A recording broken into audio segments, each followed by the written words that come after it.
So for this next segment, we're going to focus on creating overlapping and placement and size in order to give more to the illusion of depth. Now, if you recall, at the last drawing, I had created a path, and the path started in the back. And I'm going to recreate that path. I'm going to make this one a little different. And this is me using my line to create the illusion of depth. But now I'm going to add a few more things into this landscape, and one thing I like to have is a tree. And of course I'm not doing a completely realistic drawing here. I'm going to draw a pretty simple tree somewhere in my middle ground, maybe a couple trees, and I think I'll put one here. And one thing I want to note is just how light I'm drawing. I'm actually drawing a little darker than I normally would draw if I wasn't making a video, but I want you to see the lines I'm creating. But you want to draw a light because you will have to erase things, and it's hard to erase really dark lines. So here's one tree.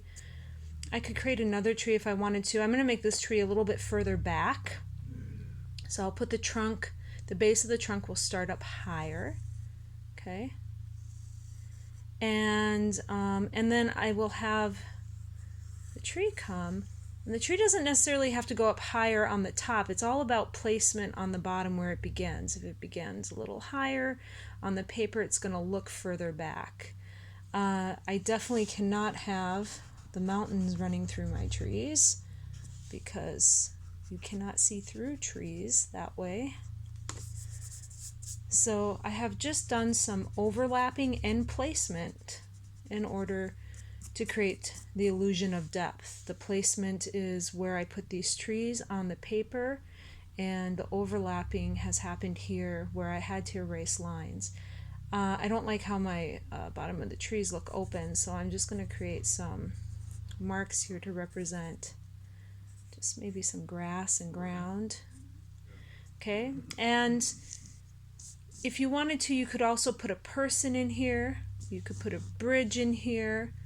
I don't think I want to put a person or a bridge. I do want to put something here, and it doesn't have to be perfect because again I'm going to be going in on this with oil pastel or color pencils later on. But here is going to be either a moon or sun depending on what I turn it into. I could again do a little overlapping if I wanted to create a couple lines of maybe clouds or even something to represent wind.